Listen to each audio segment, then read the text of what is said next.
不过接下来呢，我们来看一下加萨还有俄乌，那么这也是最近啊，其实呢，很热烈的讨论话题。下个礼拜可能整个话题都会集中在俄乌了。我们先来看加萨，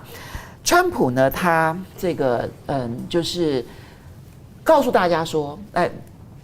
跟那个内塔尼亚胡见完了之后，在记者会上直接讲说，未来加萨呢应该是美国来接管，接管了之后呢，他应该想象得到，这未来几乎是应该让美国永久的来管理这个地方。好，这件事情当然引发了国际社会的剧烈的反对，但反对真的能够发挥效果吗？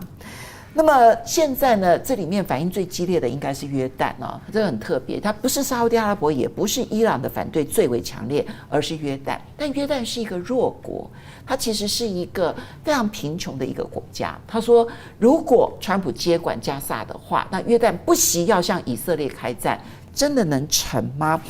那么现在传出来说呢，川普说要接管加萨这件事情，卢比欧也是看电视才知道的，所以他事先其实也不知道哦。那么，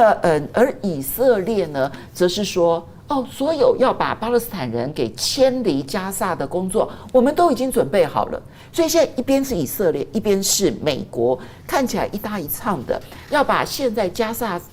走廊里头的巴勒斯坦人给迁走，然后呢，让他们能够来开发加萨走廊，似乎已经是 ready 了。那么，川普呢还下令要制裁国际刑事法院，那么说，因为这国际刑事法院非法调查美国跟以色列。我这边先请教一下郑源，国际社会反对美国接管加萨能成功吗？那可是因为加萨走廊现在是将近200万人，要迁离那是大工程，要找到安置点也是大工程，能成功吗？迁离是绝对不可能成功，因为第一个他说要迁到约旦跟埃及，迁到约旦基本上是不可行。我跟大家回忆一下很多人可能不知道，巴勒斯坦人是约旦人的死敌，这个要先确立这个前提，所以都是阿拉伯人。为什么？因为可是约旦不是称为东巴勒斯坦吗？地理名词是如此为什么会发生这么严重的事情呢？因为约旦曾经收留过巴勒斯坦人，但巴勒斯坦人经验不好，不是巴勒斯坦竟然在约旦发动政变，屠杀约旦的人，而且更重要，曾经刺杀过约旦的国王，没有成功刺杀到了约旦的首相。所以这个对约旦来讲是心中之痛，也是为什么约旦后来转向美国、转向以色列一个很重要的一个关节他觉得是狗咬吕洞宾，不知好人心大概有这么一个历史记忆，所以要约旦来接纳巴勒斯坦人，这可能性是不存在的。可能川普不知道有这一段历史那你美国是不是要在约旦画一个特别领土那不然根本就做不到因为这个仇恨事实上非常的深，因为他会挑约旦，就是因为约旦仰赖美国的援助。可是约旦有这种仇恨所以可能跟大家印象完全不一样再来埃及，那埃及就是对西奈半岛是非常敏感的所以埃及在政治上要接受可行性也不高。也许他心中想说，你给我一大笔钱，我来弄一下，可是在政治上会在埃及内部产生无穷无尽的争论，这可能不是埃及现在领导人想要看到的，要么就隔一段时间。所以迁徙没有地方好。那对于这个川普，他听他女婿讲也没有错，那个地方是水岸第一排，地中海最美的风景，这的确是如此。但因为战争嘛，就不再存在这种风景了而且海岸线被以色列封锁已经几十年了。那对于这样的一个处境我觉得川普如果真的是好意的话，但这个好意可能我判断以色列不会接受，就说好，我就把加萨走廊作为美国的海外领地，我给你们美国的护照，巴勒斯坦给美国护照，然后我花钱把迪士奈乐园搬来，把环球影城搬来，美国所有的大饭店，美国大饭店很会经营，不可否认通通给我搬来，然后你们来做我的员工，做我的总经理，顺便把拉斯维加斯的赌场给对对对，那你们大家不要再拿手机关枪乱打了，我给你们训练，给你们教育让你们薪资一下涨了3倍5倍，我觉得巴勒斯坦才有可能考虑接受因为巴勒斯坦自己现在很清楚了。建国的机会已经不在了，因为有以色列跟美国这样的一个架构的话，你觉得他们接受了吗？有时候人生是这样子啦他知道达不到的只剩下口头上哈利安。我在很多国际政治上看到这种事，他只是在口头哈利安，可是行动上他会去接受。可是川普找了一个最糟糕的，就是说他要用什么样的法律地位来看加沙？不是美国的海外领地，是什么？不知道，一个无主之地，然后随便就把住民全部赶走。那这些住民只要拿起枪来跟你对立，你那个房子盖不出来。你只要看看中国大陆在皎漂港跟瓜达尔港，只是一个小小的民主上的矛盾，都已经搞得这个头昏眼花了，何况是面对180万到200万的巴勒斯坦人，而且中国还是扎实的建设，对你根本就没辙。所以我觉得川普这个话讲完我们就把它当作昨天的新闻了。你觉得以色列不会认真执行吗？不是，以色列怎么可能去执行这个东西？他连这一场仗都没办法完全把哈马斯给消灭了，只是消灭到哈马斯建国的期待而已。他怎么可能把180万人搬到哪里去？所以你觉得这件事情是川普的信口开河，到最后无法成真的结果？他没有经过任何可行性的评估，只听他女婿讲说那边盖房地产不错，不然好吧，你这女婿去盖看给我们大家看嘛，对不对？他女婿跟他的亲家。好，接着我们来看另外一个话题，是俄乌战争哦。因为现在呢传出来说呢，普丁这边已经松口了。他愿意呢，那么跟泽伦斯基来谈判。好，那这件事情呢，现在呢看起来似乎可能在川普的特使的调停之下，乌克兰这边有松口的迹象，俄罗斯这边也有松口的迹象，两边看起来都有松口的迹象。那么另外呢，也传出来说，泽伦斯基呢现在呢已经是松口了啊。那么领土的部分也许不会坚持。但是呢，可能要等到年底才会举行大选。那么，也传出来说，下个礼拜呢，川普的俄乌和平方案就会曝光。所以，俄乌战争真的有可能会在这边现在传出来的4月20号之前达成停火吗？那么，俄罗斯是真的已经开始同意要跟乌克兰谈判了吗？介大使判断。我觉得就是说，在这个整个的问题上泽伦斯基他是没有资格上谈判桌的，他只能接受川普跟普丁两个人谈判的一个进度中间的不断的提出来的要求，他不断的配合而已。然后呢，他如果反抗的话，他可能会遭遇到更大的这些尴尬那个不仅仅是就是说他的军援金援会减少可能还会招致到要把他的位置拿掉，所以现在国际上在讨论就是说什么时候乌克兰举行大选，然后呢，现在谁的声势比较高？对，排了半天，泽伦斯基排在第3，这些问题什么时候突然浮到国际这些传播机构的这些台面上来？这当然是美国在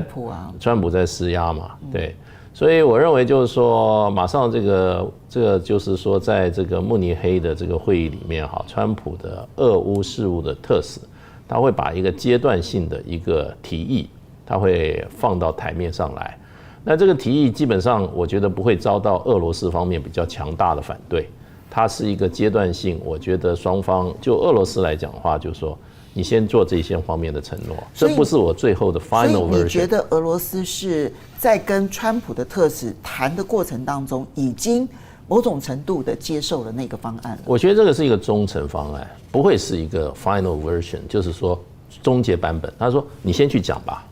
就是你先把它披露出来。我觉得这个是针对这个整个欧洲国家的。那让欧洲国家知道，说我们现在大概会有这种方向，你们自己就看着办吧不会说到最后出来的方案让你们太吃惊了那所以这个部分的话，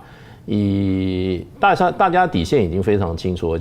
觉得就普丁的底线应该是非常清楚。第一个，吃下的土地绝对不会绝对不会吐出来。然后事后的就是说停火以后的安排的话，北约是不能进乌克兰的。然后乌克兰进入北约成为北约成员，这个想法要彻底打断。那还有就是说，你对俄罗斯的这个2万多项的制裁怎么样让它终结？你可以有一些阶段性安排，可是基本上要终结。这是普丁才会跟你川普去打交道的，所以要不然就战场上见啊，就继续打啊。这是你川普因为川普这场谈判，他基本上底牌已经露出来，我要停止战争啊。你停止战争，你就要拿出代价出来啊。对啊，请问一下，普丁什么时候要停止战争啊？普丁是在执行一样军事任务啊，他什么时候要停战？要打不打就打啊。那所以就是说这样谈判的话，那川普就是不断要释出怎么样？他要释出他的谈判的筹码，要做妥协。那这些妥协，就川普的角色来看，这些都不是我美国的损失。唯一要接受的就是你泽伦斯基，跟泽伦斯基你在川普面前你根本什么都不是，你就是一个拿我的钱、拿我的装备、拿我的政治支持，今天在那边国际场合，你还对内对外还有一个角色的扮演而已。如果说把你的武器断一个礼拜，你根本讲话都讲不出来了，对不对？那更不要说美国现在已经在动你的位置了，也就是说没有问题啊，两个人在你的前面，都在你前面，你自己看着办。所以我觉得泽伦斯基基本上他的话，基本上你只能说他的任何的话，你应该看出来他的另外一个比较透明的版本，就是他正好显示出川普跟普丁在谈判俄乌战争的时候的进度到哪里。他会不断的松口，因为这场谈判他没有筹码。这个谈判我们常常讲很是现实的，这些没有筹码的，基本上只有配合。所以这是下礼拜要见真章。所以就变成我觉得下礼拜也是只是一个中程的，甚至就初级的一个可能的发展的版本。我认为它是对欧洲的一个喊话。对欧洲的整个让你们这个 wake up call， 川普自己讲，让你们醒来吧，这个将来就是这样。我现在川普我就是美国为主啊，美国第一啊，我就是要撤出这场战争啊，今后就是你们自己看着办。那我也告诉你，我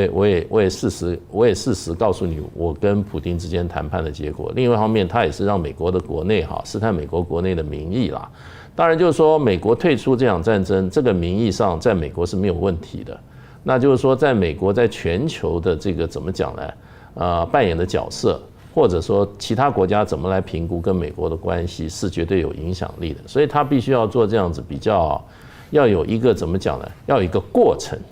政治上很强调就是那个过程很重要。所以我认为这只是已经有一个最后的一个结局，在中间一个过程而已。这个过程他必须要跟普丁商量着办。泽伦斯基基本上不但说没有办法上谈判桌，他连谈判那个地点他都被隔绝在500公里以外，没有他的角色。好，萧荣怎么看这两场战争，一边是加萨，然后另外一边是乌克兰。加萨这件事情呢，川普语出惊人的要接管加萨。当然，刚刚郑源认为说，成真的机会不大，因为你找不到真正能够安置加萨的地点，不管是约旦也好，埃及也好，它在政治上面都不可行。那因为不可行，所以你没有办法在加萨人还在加萨的情况之下，在那边要做大兴土木的兴建，那都是不可能的，都是不可行的。而乌克兰这边呢，它的初步的方案看起来下个礼拜会揭晓，而这个初步的方案目前看起来反而是更偏向普京的，那这也会给欧洲一个很大的讯号，你怎么看？我觉得对俄罗斯来讲，现在的俄乌战争要不要停止呢？是看俄罗斯的满足水准跟他的期望值的调整。还没到吗？我觉得俄罗斯的期望值又升高了。换句话说，他现在呢对于乌克兰的想法，跟他在发动特别军事行动之初的时候已经有很大的不同。一方面他付出了很大的代价，再来就是说国际情势的变迁。现在在乌克兰战场当中来讲，他是有教牌权。好，那因此呢，乌克兰不管呢川普下个星期，不管呢美国怎么样去出牌，基本上对于当下的俄乌战争，我觉得短时间之内呢，没有任何的收场的可能性。但是加萨的问题，我在思考的时候呢，我其实比较简单了，就是加萨的地缘位置，它不是光是以巴的冲突这么简单而已。加萨的地缘位置，它有一个非常敏感的地方，大家都知道，加萨的南边呢是贴着西奈半岛，西奈半岛的边上不远的地方是苏伊士运河。美国现在呢，在地球上面，我们都知道，美国作为一个海权国家，它维持这么强大的海上的军事力量，耗费了它的每一年的，就是说呢，国家的这个预算的是1/3，然后呢，近兆元的国防预算，它就是要控制海上的通路。今天不管他在谈格陵兰，他在谈巴拿马运河，他都是要控制海上通路。海上通路，尤其中国的海权的崛起之后，现在看或许觉得中国的力量有到这么远吗？现在是，但是20年之后，中国的海洋的力量一定会投射到3大洋5大洲。那个时候，谁控制这16个重要的战略水道，谁就是地球上的霸主。那当他愿意呢，甘冒天下之大不讳，点名了格陵兰，要控制未来呢北极海的东北航道、西北航道的时候，他要控制巴拿马，逼着巴拿马乖乖就范退出一带一路的时候，甚至于呢，连今天长江实业呢都可能会放弃。他要做到这个样子，你认为他对苏伊士运河是怎么想的？所以你觉得并不是简单的房地产开发、旅游胜地、中东蔚蓝海岸，你觉得他真的想的是掐住苏伊士运河的咽喉？加萨到苏伊士运河不到100公里啊。对啊，那是出入口很重要的地方，不到100多公里。今天美国呢能够在地中海的东岸取得一个永久的据点，把加萨当作是美国的属地一样对待，它的所有的属地，你像它关岛是怎么用的？它关岛就是拿来驻军啊。所以它不是心血来潮，